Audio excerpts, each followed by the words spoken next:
a Native American veteran who was surrounded and taunted by Kentucky students wearing "Make America Great Again" hats at a rally in Washington, D.C., said he wanted to escape as things were getting ugly. Nathan Phillips, 64, was singing the American Indian Movement Song of Unity near Friday's March for Life when he was surrounded by the teens who he claimed were chanting "Build that wall, build that wall." Footage of the encounter subsequently went viral, with many condemning the boys' actions. The Lincoln Memorial. He told the Washington Post, "It was getting ugly, and I was thinking, I've got to find myself an exit out of this situation and finish my song at the Lincoln Memorial. I started going that way, and that guy in the hat stood in my way and we were at an impasse. He just blocked my way and wouldn't allow me to retreat." Phillips said he noticed tensions beginning to escalate when the teens and other apparent participants from the nearby March for Life rally began taunting the dispersing indigenous crowd.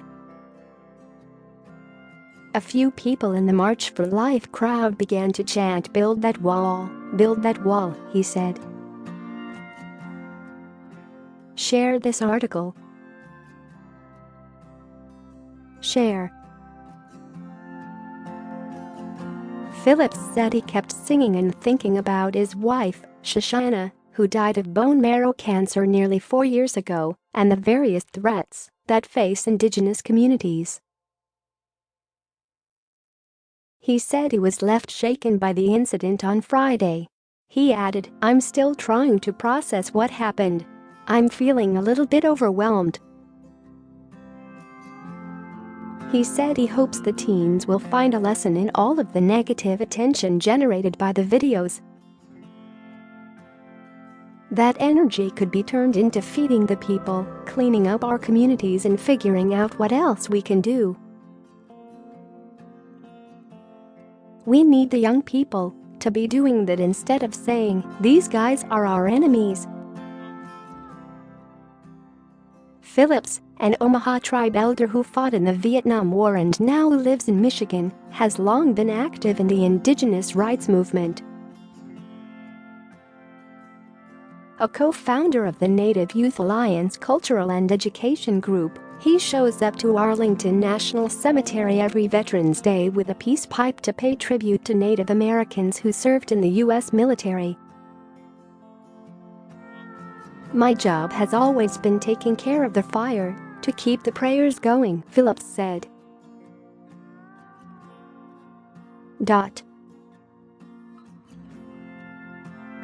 He told CNN, "All of a sudden all of that anger and wanting to have the freedom to rip me apart. That was scary. This young fella put himself in front of me and wouldn't move. If I took another step I would be putting myself into his space." The boys in the video were identified as high school students visiting from Kentucky. Covington Catholic High and the Diocese of Covington released a statement Saturday condemning the students' action.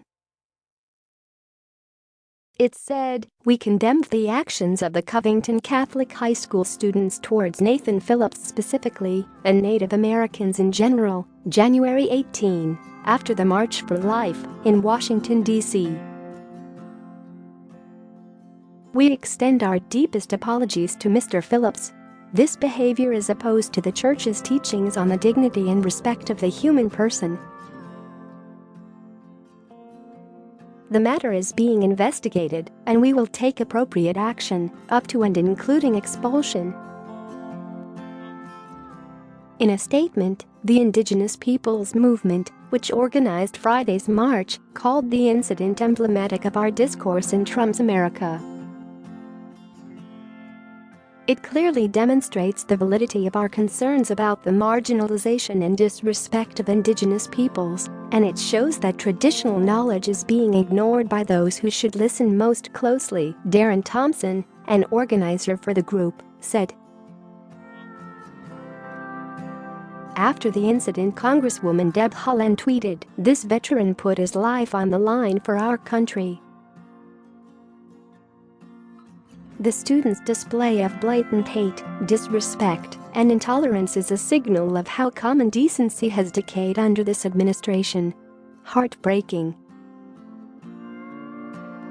State Representative Ruth Buffalo, a North Dakota state lawmaker and member of the Mandan, Hidatsa, and Arikara Nation, said she was saddened to see students showing disrespect to an elder at what was supposed to be a celebration of all cultures.